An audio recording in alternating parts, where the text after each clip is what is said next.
pasi omba. Bongi ese itele non de milema omba. Très très belle chanson de Francis Bébé, le titre Idiba, qui accompagne tous les mardis et les vendredis sur le pont du bateau amiral, la présence des amis de la ville. Aujourd'hui, le thème, c'est où en sommes-nous avec les Bensikiners? C'est la grande question. Et je vous le disais, notre invitée est donc Madame Tsafak. Durant le mois d'avril, les Bensikin affiliés au Grasse Mota ou ayant bénéficié de la formation de cet organisme ont témoigné sur leur vie, étayé leurs envies, développé les raisons de leur engagement dans ce métier, exprimé leur désir de mieux vivre la ville et en ville. Beaucoup ont dit regretter l'absence de civisme de leurs collègues et il est apparu en filigrane que ceux qui sont conscients se sentent un peu impuissants face à l'agressivité de leurs collègues, leur désordre et leur arrogance qui leur semblent structurelles. En 2008, un décret du Premier ministre fixe l'exploitation des motos à titre onéreux, puis les autorités de la ville de Douala fixent le 12 juin 2012 à la fin de la circulation dans tous les quartiers des mototaxis dans la ville de Douala. Dès cette zone, des zones sont donc définies, notamment Daido, Bonaberi, Bali, Bonanjo. Néanmoins, les mototaxis restent au centre-ville puisqu'ils peuvent toujours circuler à Akwa. 2 ans après, que reste-t-il de ces dispositions ? C'est pour faire la clarté et la lumière sur tout cela que dans le cadre des minutes de l'association des amis de la ville, et évidemment avec Radio Nostalgie, les édiles de la ville sont invités à faire le point. Madame Tsafak, bonjour. Bonjour monsieur. Bienvenue sur le pont du bateau amiral, et c'est chez vous, car depuis quelque temps, avec la communauté urbaine de Douala que vous représentez ce matin, on a souvent eu des échanges. Je vous présente les machinistes de l'information de la nouvelle radio, Loris Clétadian, et sur le côté Blaise Passion et Kouélé, on va commencer tout de suite cet échange. Comment évaluez-vous l'impact des mesures prises pour interdire l'accès des Bensikin à certaines zones ? Oui, je vais dire que l'objectif même n'est pas d'interdire l'accès à certaines zones moto. L'objectif est d'organiser le transport dans la ville. Donc l'interdiction de l'accès aux motos à certaines zones est une mesure pour organiser pour améliorer la mobilité dans la ville. Et pour revenir donc à votre question, c'est-à-dire que comment évoluer et évaluer cette mesure, on va dire que à 90% à peu près, les motos ont respecté la dernière mesure, la dernière restriction, parce qu'il était question d'interdire l'accès aux motos dans le centre-ville. Bon, en dernière minute, les autorités urbaines de Douala ont défini une petite zone, c'est-à-dire, vous l'avez dit tantôt, Daido, Bonanjo, Bonapriso et Bali. Pour une première phase, ce n'était qu'une première phase, parce qu'il y a beaucoup d'autres zones qui devraient être interdites dans le cadre de l'amélioration de l'objectif dont je vous ai parlé tantôt, c'est-à-dire que de l'amélioration de la mobilité, ce qui est utile à ces mototaximens eux-mêmes, parce que les objectifs étaient d'organiser l'exploitation géographique du transport dans la ville par mode et de confiner chaque mode de transport dans une zone où elle trouve le plus de clients, le plus de demandes possible. Donc l'esprit du décret 34-47 dont vous avez fait allusion tantôt était que les mototaximens puissent exercer dans les zones périurbaines. Et vous avez vu, si nous passons à ce qu'on a dit, vous allez voir que c'était une première phase parce qu'il n'y a pas que Bonanjo, Bali et Bonapriso qui sont le centre de la ville. Le centre de la ville, on a des communes à Douala et il était question donc de voir dans le cadre de la hiérarchie des réseaux de transport urbain, dans quelle zone confiner les mototaxis pour qu'ils puissent mieux exercer leur activité d'une part, pour que la mobilité soit améliorée, pour qu'il y ait plus de gêne que les mototaxis, que ce mode crée aux autres usagers de la route, et également pour qu'il y ait plus de sécurité pour tout le monde, autant pour les personnes transportées que pour les transporteurs. Et on se souvient que les Bensikiners, puisqu'on les appelle ainsi, avaient une petite inquiétude qui était celle de voir leurs revenus diminuer parce que, effectivement, disait-il à l'époque, c'est dans le grand centre-ville qu'ils arrivaient à faire leurs meilleurs chiffres. Et que dans les zones dans lesquelles la communauté urbaine souhaitait les confiner, ils ne trouvaient pas leur compte. Vous le dites, c'est ce qu'ils disent, mais c'est parce qu'ils ne perçoivent pas, malgré les réunions de sensibilisation que monsieur le délégué du gouvernement a bien voulu organiser depuis 2008, c'est-à-dire même avant la sortie du décret. Dans le cadre de la mise en place du plan de déplacement urbain, on a eu à leur expliquer que c'est une meilleure organisation pour que tout le monde trouve son compte, pour une professionnalisation du métier. Parce que s'ils avaient suivi tranquillement les dispositions mises en place, ce serait dans le sens de professionnaliser, que le licencié qui ne trouve pas d'emploi et qui devienne mototaximan ne puisse pas le regretter, de toutes les façons, que celui qui est transporté se sente en sécurité et que même le mototaximan lui-même se sente en sécurité. Et vous savez qu'à Douala, c'est une ville très étendue et on a beaucoup de zones qui sont non exploitées par l'automobile. Donc il était question que ces zones soient réservées aux mototaximens. Et vous savez que la ville, comme je viens de dire, elle est très étendue. Et si les mototaxis avaient bien compris l'esprit du décret, l'esprit du règlement, je pense qu'ils y trouveraient leur compte, ils n'auraient pas eu à regretter. Malheureusement, comme généralement, les gens se rebellent sans vouloir comprendre. On a en tête toujours que tout ce qui est administratif est sanction. C'est ça qui est le problème et nous continuons à sensibiliser dans ce sens. Oui, mais quels sont les moyens de sensibilisation, de coercition, de répression que vous avez utilisés jusqu'alors pour réguler la circulation des mototaxis? En tant que moyen de sensibilisation, oui. Je vous ai dit depuis 2008, la communauté urbaine de Douala, la préfecture de Douala, toutes les autorités compétentes ont organisé des réunions de concertation, de sensibilisation. Le délégué du gouvernement a même mis en place 4000 packs de chasubles avec une identification gratuite, c'est-à-dire chasubles, casques, badges d'identification gratuitement pour que les mototaximens puissent comprendre que c'est pour leur bien que ce travail est fait. Donc, on a fait beaucoup de réunions de sensibilisation, on a ouvert beaucoup de facilités, on a même réduit au minimum le document, la liste des documents administratifs qui avaient été exigés au départ dans l'esprit du décret. Le délégué du gouvernement a même demandé qu'un mototaximan qui a sa carte d'identité, qui a la carte grise, parce qu'il faut quand même que le véhicule soit identifié, sinon on ouvrait la porte à beaucoup de vols, et qui a un permis de conduire pour sa propre sécurité, qu'on puisse l'identifier en tant que mototaximan. Tout ça, c'était dans l'esprit de connaître combien de mototaximens on a dans la ville, pour pouvoir bien organiser ce mode, pour pouvoir, lorsqu'on veut faire, par exemple, aménager des arrêts mototaxis, connaître combien de mototaximens habitent chaque zone, pour pouvoir, lorsque quelqu'un sort de chez lui-même, savoir que j'ai à côté mon chauffeur qui peut amener mon enfant à l'école, qui part, qui revient. Mais c'est telle personne, il est identifiable. Vous voyez, toutes ces mesures étaient aussi favorables pour les motos, étaient beaucoup plus favorables pour les mototaxis. Alors, pour ce qui est de la coercition, on observe un certain relâchement, notamment dans la zone de Daido, où les motos-taxis recommencent à passer, certes de façon éparse comme ça, mais recommencent tout de même.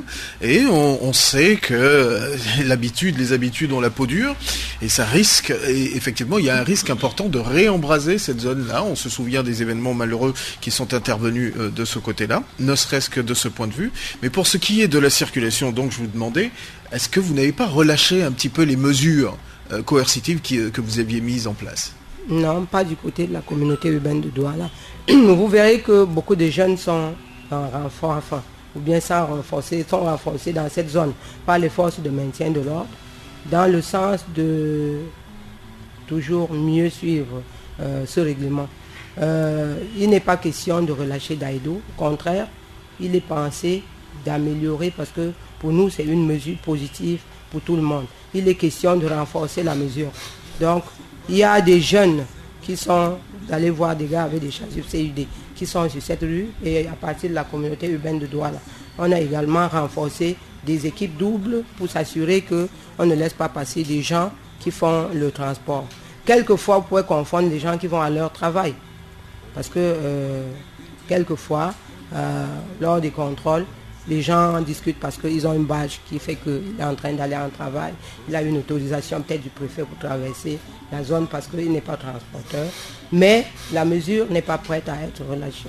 Et il faut dire que vous avez fait mention tout à l'heure de 4000 badges et autres qui ont été mis à disposition par le délégué du gouvernement. Qu'en est-il véritablement? Est-ce que les 4000 badges et autres gadgets que vous avez mis à la disposition des benskinners a été remis à ces benskinners? Tous ces badges ont été remis. Malheureusement, comme vous avez dit dans votre document, ils sont plus nombreux, ceux qui ne veulent pas voir leurs amis respectés. Donc ceux qui s'étaient fait identifier, beaucoup avaient été vandalisés au sortir de la cérémonie du 21 juin 2010, au cours de laquelle on avait distribué des chasubles. Donc beaucoup ont leur chasuble à la maison, leurs badges sont identifiés, mais ont peur de les arborer parce que justement, il se trouve une frange. Exactement. On a reçu quelques chauffeurs de mototaxi ici qui ont dit qu'ils ont été menacés de mort, d'être brûlés par leurs collègues si ils continuent à arborer ces chasubles-là. Et c'est pour cette raison que vous avez vu, on a tout fait à la communauté urbaine de Douala pour identifier les mototaxis qui sont en règle. Parce que si on avait pu les identifier, si on avait un nombre suffisant de mototaximens en règle, je crois qu'ils auraient pu faire le poids pour eux combattre ceux qui n'en veulent pas. Parce qu'en réalité, ceux qui ne veulent pas être identifiés sont ceux qui ont d'autres motifs, qui n'ont pas de motifs de... C'est vrai qu'en même temps, ça fait pas le poids parce que chez Grâce Mota, par exemple, ils sont 6000. Ils sont 600. Voilà, alors que près de 100 000 mototaxis sont à Douala. Vraiment une goutte d'eau dans l'océan. C'est vrai qu'il n'y a pas que Grâce Mota, il y a beaucoup de syndicats de mototaximans. C'est vrai que Grâce Mota, en ce moment, fait beaucoup plus d'efforts, a pu identifier, comme vous dites, 600 personnes et continue à identifier. Et j'en profite pour dire que l'identification reste ouverte. Si vous connaissez un mototaximan, qu'il vienne soit à la communauté urbaine, soit dans une commune, il sera identifié. Parce que je vais vous dire que ce n'est pas aussi facile qu'on le dit. C'est un problème qui est suivi jusqu'à Yaoundé, jusqu'au niveau de la primature, le problème mototaxi. Alors, pour ceux qui attendent encore et qui ne veulent pas se faire identifier ou qui comptent sur le désordre, je crois que vous parlez de préhension. Ce ne sera pas seulement à la communauté urbaine, ou ça ne viendra pas uniquement de la ville de Douala. Ce sera des mesures beaucoup plus graves si on continue à rester dans l'illégalité. Une phase de répression est à venir. Oui, une phase de répression est à venir. Il est important pour eux de se mettre à jour aujourd'hui et on attend que ça pour mieux les organiser. Vous écoutez la matinale, nous sommes en direct intégral, nous émettons du boulevard de la Liberté sur 96 FM et ce matin, dans le cadre des minutes réservées aux amis de la ville, nous recevons Madame Tsafak de la communauté urbaine de Douala. On va revenir à la mobilité. En confinant les mototaxis dans les zones, a-t-on pour autant résolu le problème de la mobilité des citoyens, des citadins dans la ville de Douala ? Oui, je vous l'ai dit tantôt, l'objectif n'était pas de confiner les mototaximans. Mais c'est ce qui a été fait. Zone. C'était une mesure réglementaire pour la mobilité. Et donc, vous avez vu, on les a confinés que dans une petite zone. Le règlement n'est pas encore complètement suivi. Il était question de les confiner. Confiner, c'est peut-être un terme péjoratif. Il était question de leur réserver les zones périurbaines moins exploitées par les usagers. C'est un problème de conflit de circulation. Vous savez, lorsque vous êtes sur la route, vous avez plusieurs usagers. Vous avez le véhicule individuel, le véhicule particulier, le camion, le pouce, le piéton, le taxi. Vous avez tous ces modes qui se bousculent et qui limitent la circulation. Alors, lorsque tous ces modes se bousculent, ils créent l'un à l'autre des préjudices qui font qu'ils ne puissent pas atteindre ces objectifs.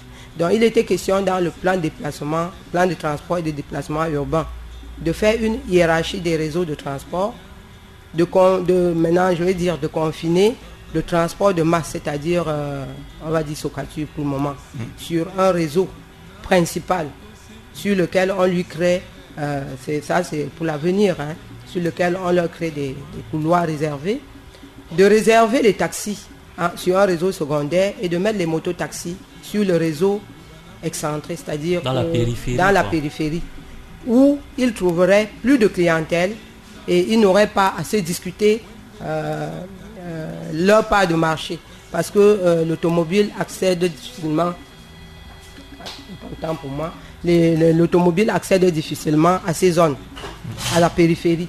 Donc il était question que les mototaximens puissent exploiter la périphérie urbaine et avoir pour leur part de gâteau beaucoup plus que les usagers de la route.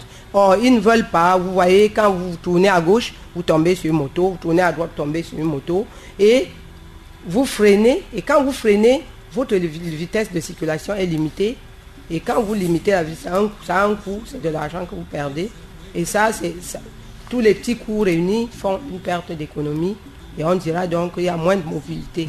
Quand vous ne pouvez pas circuler aisément en ville, vous n'allez pas tout le temps en ville, donc votre mobilité est réduite. On va revenir, je l'ai évoqué légèrement tout à l'heure, pourquoi la ville n'a-t-elle pas pris des mesures, ou alors a pris des mesures juste après cette fameuse crise sociale de 2008, on s'en souvient, qui a d'ailleurs débouché sur la mort d'un jeune habitant de Daïdo. Je vous en parlais tout à l'heure par rapport au fait que les motos-taxis recommencent à essayer de passer dans ces zones-là. Donc la question, pour être plus précis, pourquoi est-ce qu'il y a eu ce retard pour prendre ces mesures-là ? Ce n'est qu'une impression. C'est un travail de longue haleine. Donc il aura fallu cette crise sociale pour c'est une impression. Impulser. Vous avez pensé que c'est la crise sociale qui a impulsé, mais en réalité, le décret de 2008 a été pensé au niveau du ministère en concertation avec les villes, en concertation avec les communautés urbaines, essentiellement de Yaoundé et de Douala. Le décret a été pensé avant sa sortie le 31 décembre 2008. Ensuite, depuis janvier 2009, la communauté urbaine de Douala travaillait sur la mise en place de ce décret. Des réunions de sensibilisation. Et donc, lorsqu'il y a le problème de Daïdo, les émeutes de Daïdo, peut-être qu'il y a une réaction plus vive de toutes les autorités urbaines et on peut penser que c'est ça qui a mobilisé toutes les décisions. Mais en réalité, au niveau de la communauté urbaine de Douala, c'est des actions qui sont pensées depuis longtemps. Si vous allez voir les réunions de sensibilisation qui ont eu lieu en 2009, en 2010, la remise des premières chasubles aux personnes identifiées, ça n'avait pas attendu les émeutes de Daïdo. Donc les émeutes de Daïdo viennent seulement mettre un peu d'huile, réveillent toutes les autorités et puis on met d'un coup de poing. Mais sinon, au niveau de la communauté urbaine de Douala, c'est un problème qui a suivi son cours et qui continue à suivre son cours. Une impulsion donc. Nous sommes en 2014. Comment est-ce que la communauté urbaine de Douala entend-elle se redéployer pour sensibiliser à nouveau, réguler et réglementer tout cela ? Elle est toujours sur le terrain. Elle est toujours sur le chantier. Est-ce qu'il y a quelque chose de nouveau ? Est-ce que il n'y a pas une dynamique nouvelle qui est impulsée par la communauté urbaine de Douala dans ce domaine-là ? Vous avez vu ce contrat avec Grâce Mota pour l'encadrement des mototaximens au niveau de la conduite. C'est-à-dire qu'on a redéployé les efforts, le regard en termes de sensibilisation. Avec Grâce Mota, on travaille intensément. Vous avez vu donc il y a cette installation pour l'auto-école des mototaximens. Vous avez également les autres chasubles qu'on avait. On a donné à Grâce Mota pour identifier dans les coulisses ceux qui voudraient bien identifier. Et puis, on continue. Le délégué du gouvernement est toujours en contact avec tous les promoteurs des syndicalistes, tous les grands syndicalistes des mototaximens dans le cadre de la sensibilisation pour que les gars puissent se faire identifier et fonctionner de façon formelle. Donc nous sommes toujours sur ce chantier et chaque jour on réfléchit comment faire pour travailler avec eux en face. Qu'attendez-vous des citadins, des citoyens pour amener un peu d'ordre dans la ville et la mobilité ? Un peu de moralité. Il faudrait que chacun, pour ceux qui conduisent, puisse quand même revoir son code de conduite. Parce que vous avez vu, lorsque la ville, pour des quartiers comme Akwa et Daïdo, lorsqu'on a mis en place le plan de circulation, vous-même, vous étiez content de circuler dans la rue parce que c'était quand même une circulation à fil. Absolument, c'était un peu plus fluide. Voilà. Il faut et le donc, reconnaître. si même sans signalisation, chacun essayait de circuler normalement, de stationner normalement, de circuler normalement, d'éviter de gêner ou de faire des doubles fils inutiles qui créeraient des embouteillages. Si chacun au niveau de son code de la route essayait de relire et d'appliquer, je crois que les choses iraient mieux en termes de circulation et de stationnement. Il est dit que la mobilité dessine la ville, et ben ce sont les urbanistes qui le pensent. Comment coordonner les modalités dans la ville pour créer un certain équilibre et, on va dire, une certaine harmonie? Oui, le plan de transport et de déplacement urbain de la ville de Douala a prévu une hiérarchie des réseaux, je vous l'ai dit tantôt. C'est peut-être progressivement mis en place. On a prévu une hiérarchie des réseaux, c'est-à-dire qu'on aura un réseau de transport de masse. Donc il y a toujours la continuité de recherche d'acquisition de bus avec ce contrat Socatu pour qu'il y ait au moins 135 bus dans la ville. Ça, c'était prévu pour être fait à ce jour. Et des bus qui puissent circuler normalement. Et donc, il y aura un réseau de transport de masse, c'est-à-dire les bus, un réseau secondaire réservé aux taxis, un réseau, ce qui était dit normalement pour les mototaxis, ils étaient réservés pour la périphérie. Et on pense qu'il devrait y avoir une complémentarité entre les modes qui permettent plus de fluidité et plus de mobilité dans la ville. À quel moment tout cela se mettra en place? Nous pensons toujours qu'avec les efforts qui se font au niveau de la communauté urbaine de Douala, vous avez vu, il y a beaucoup de routes qui sont réhabilitées, beaucoup d'ouvertures, il y a beaucoup de projets qui sont en vue. Et nous pensons qu'avec la fin de République Nord, avec les entrées Est et Ouest, avec le pont du Rouy qui se mettra en place, je crois que chaque mode aura entre-temps, avec la sensibilisation qui se met en place, compris que c'est pour l'intérêt de tout le monde de respecter, d'avoir un minimum de respect pour autrui, c'est-à-dire pour son prochain, pour l'autre usager. Exactement. Avec qui on se retrouve, on exploite la route. Exactement. Et que chacun a sa place. La communauté urbaine, assurément, est donc au travail. Où en est le projet Douala Ville Assemblée qui peut sembler avoir pour ambition de juguler les activités informelles, dont justement les bansikin, pour un développement urbain, on va dire, plus moderne? Oui, ceux qui étaient en charge, le rapport a été déposé et au niveau de la communauté urbaine de Douala, il y a des dispositions à prendre pour que le projet soit plus avancé. C'était un projet, il y a eu cette concertation, ces réunions et le rapport est arrivé. Je crois que c'est sur la table du délégué qui doit maintenant procéder à d'autres mesures. Vous nous en direz davantage, certainement, dans les espaces qui vous seront réservés très très bientôt, il faut le dire, il faut le préciser. Le délégué du gouvernement, monsieur le docteur Fritz Ntonentone, viendra sur cette antenne répondre, entre autres, à vos préoccupations, mais également sera entouré de ces capitaines qui seront à votre disposition pour vous donner toutes les lumières sur les questions que vous vous posez. Nous allons pas aller plus loin sans saluer la présence du président de l'association des Amis de la Ville, monsieur Yam Lissom. Merci de passer nous voir de si bon matin. On continuera sans doute cet échange avec des questions sur les chantiers de la communauté urbaine. Combien y en a-t-il? Il y en a beaucoup. Ne vous inquiétez pas, on ne va pas vous asphyxier, Madame Tiafak. Où se situe-t-il? Combien de temps dureront-ils?